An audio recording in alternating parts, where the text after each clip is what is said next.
A pleasure to meet y'all at last, and welcome back to Films I'm Willing to Talk About Again. And for the most part, when considering about different films I'm willing to talk about again, there's actually a lot to choose from. But when we're really looking forward to seeing different kinds of films out there, none of which could ever be as much of a possibility for an ending to a long-running series like the Marvel Cinematic Universe. And this is pretty much where I actually would have wanted them to end it. In 2016, they made a follow-up film that would follow along the events previously established in Avengers Age of Ultron from 2015.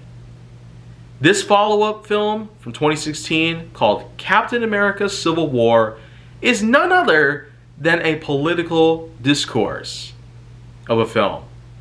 But somehow it does actually seem like what it could have been was a proper ending to the series. Because having to go much further on it would have done a lot of things wrong. It would have made a lot of us disregard the series even more than we already have been. It would have made a lot of us boycott different films less often than what we're already doing here specifically for that matter. And it also would have stopped milking the franchise for what it apparently is worth nowadays. Because when you think about it, the years of 2017, 2018, 2019, 2020, 2021, and 2022 are apparently the times where we do get to see some of the worst possible milkings to a franchise ever in history. So, for shame. For shame, Marvel. You had your chance like 3 times to stop. Now, I see no reason to continue watching your films. Or even pay any more attention to them. But just simply because I went ahead and gone as far as to say that Captain America Civil War should have been ending, let me explain why it should have been an ending to the series. A proper ending to the series. For the first part, this actually goes into detail about what had happened back in the day. Because as you probably know, in Captain America and the Winter Soldier, an old friend of Steve Rogers, known as Bucky Barnes, apparently reunites with them. A Hydra assassin who had been brainwashed is apparently none other than good old Bucky himself, whom in this series is played by Sebastian Stan, in the same way that Chris Evans portrays Steve Rogers with total ease. But in Civil War, we do get to see a bit more of their friendship take place. Character arcs from both of these characters do begin to climb up steadily to ensure that we would not necessarily get to know all too much about them. But the rather shocking thing about what happens here is that it turns out that Iron Man's parents, back in 1991, were apparently murdered in their car. And the assassin is eventually revealed to have been none other than Bucky Barnes. Tony Stark gets the idea to go after Bucky Barnes as revenge for killing his parents. But Steve Rogers is apparently prevailed. Because what happens here is that the preparation simply takes place, beginning with the fact that after the events of Age of Ultron, a document known as the Sokovia Accords form shows up. And Tony Stark tries his best to convince Steve Rogers to sign it up in a bit of relation that the Earth itself should be protected. Because as you probably know by this point, a vision came upon Stark himself.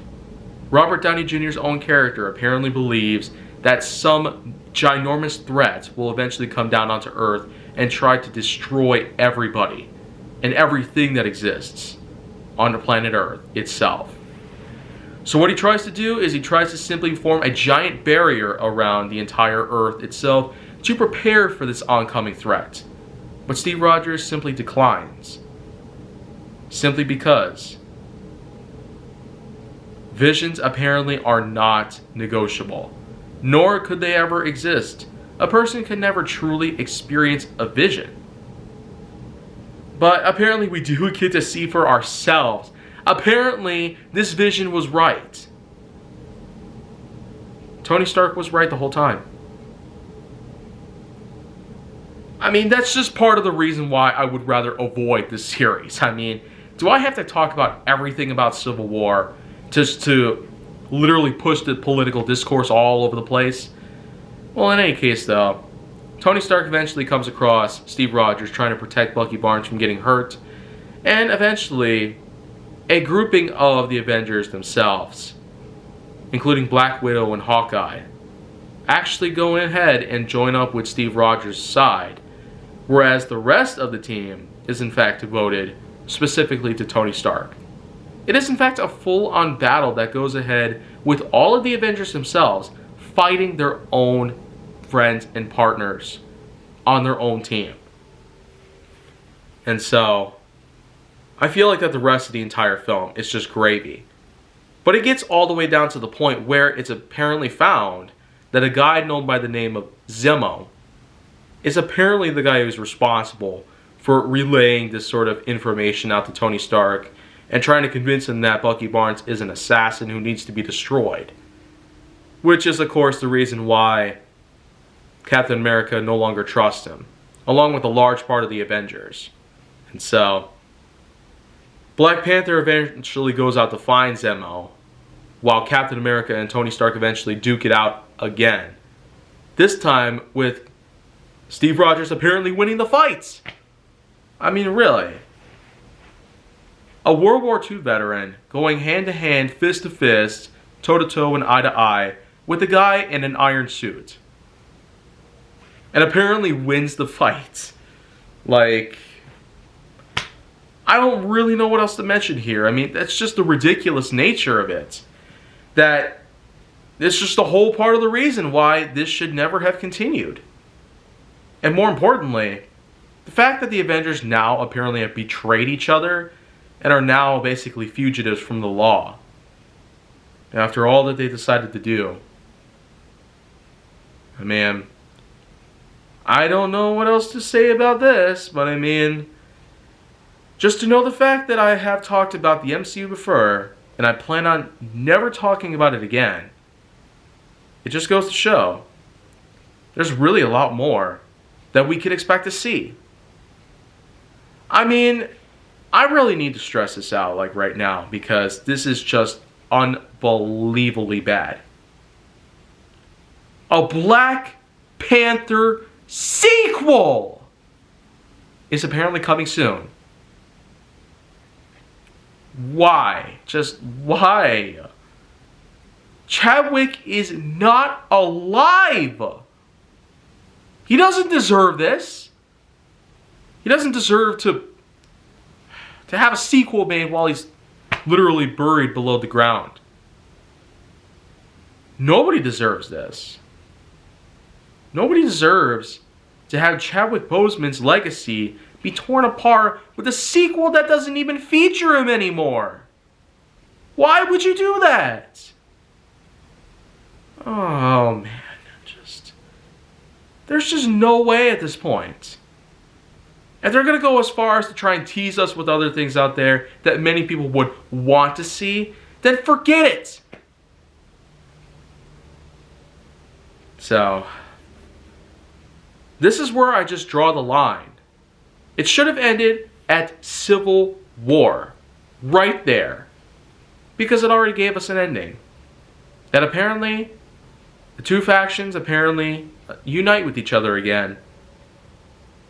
And it does seem that every piece of the message that is sent out between the two is connected, and they eventually establish some closure.